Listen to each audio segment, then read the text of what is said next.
Hello class, I wanted to talk with you about how to paint the first layer of the pop art painting. And in this project you have options with how you want to paint it. So you could paint it the color as you observe, or you could use color more expressively. Or you could use a combination of the two, where you have some parts that are painted as you see them, and then some parts that are painted using arbitrary color. Now if you paint the color as you see it, then basically within each shape you basically just find the color that's most common in that shape, match it, and then paint that inside the shape. Okay, if you want to, this is optional, you can print out several copies of your photo and just start drawing on it with colored pencil and experiment with colors there. I'm going to take a more expressive approach to painting this. When you start this, what I would suggest doing, as opposed to going and trying to get precise shapes right off the bat, what I would do is I would just get kind of close to the edge but not up to it, and really just see how the color looks in that shape.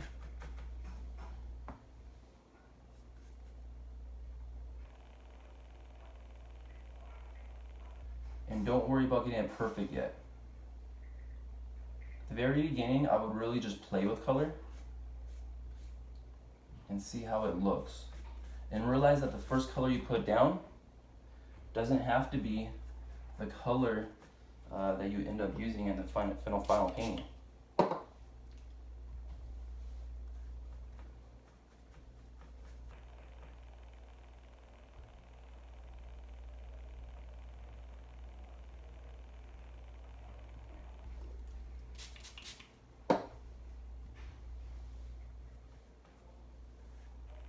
And our goal is to paint this opaquely, so you're not going to be using a lot of water.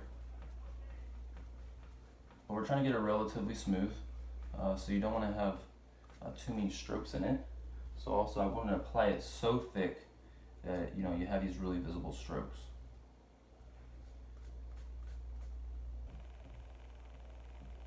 Like I said, when you first start, you don't have to necessarily go up against the edge.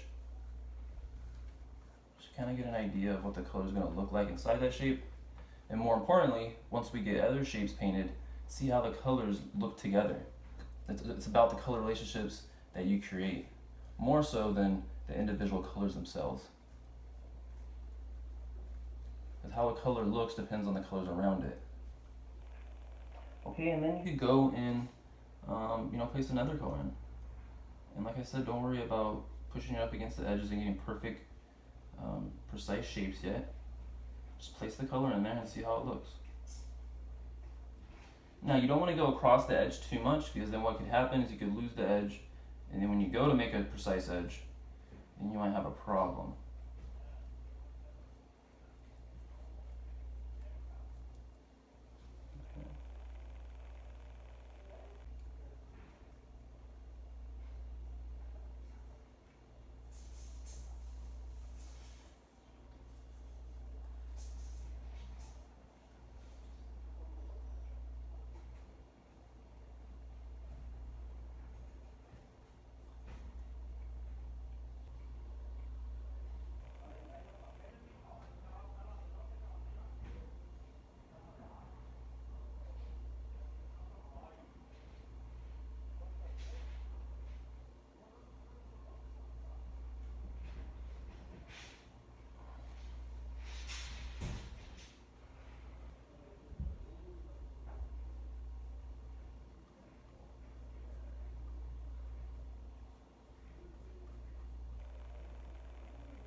So once you kind of block in, a good amount of the canvas, and you get a good idea of the colors that you want to use, then you can go in and start to begin to refine these shapes. And feel free to change the colors as you feel necessary. Like, I don't want you to feel that once you put a color down, it's stuck that way. You could adjust it and fine tune it as you see fit. Okay, and just remember, we're going for a smooth and opaque surface, and the way that you're going to get that is you're going to apply the paint. Okay, and I would use, so you're going to apply the paint and you're going to go through and kind of give it a little backstroke. So once you put the paint in an area, give it a little backstroke to smooth it out. Okay, and then you're going to want to capture these edges. Now if it's a long, smooth edge, then I would suggest using the flat brush. I mean, that's usually pretty good for edges like this, and then edges like this. Also for edges like this that are straight, you could use tape if you really want to get a sharp edge. But for stuff like this that's real intricate, I would suggest using the fine round, okay? Your little fine round would work well in that kind of area.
Okay, so I'm gonna line this one up a little bit.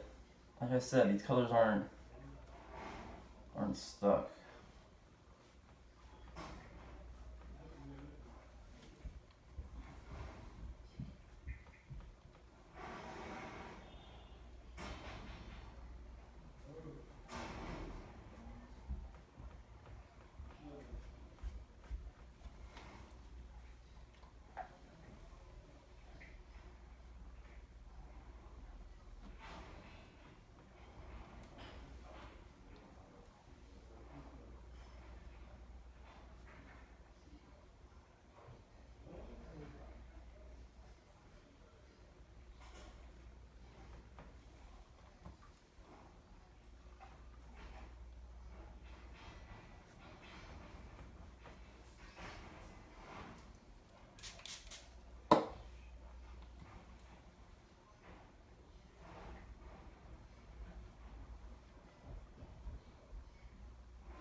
Okay, and then you give it just a quick little backstroke.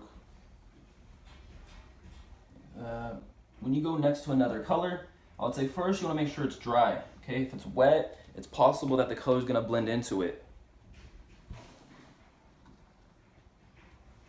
Second, what you want to do is you want to slightly overlap the other color. Not a lot, just a little bit.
In some cases, you might want to move the canvas just to get a better angle to cut it in. Okay, so I can move it, let's see, this way.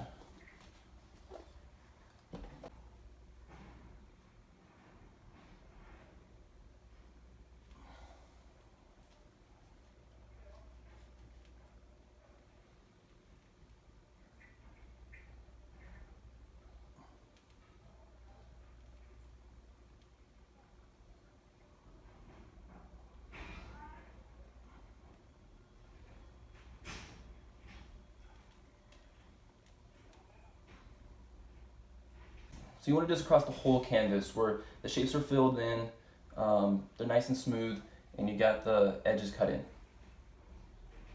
And right now you're not worried about, capturing little subtle details or subtle nuances in color. Just keep it simple and work across the whole canvas.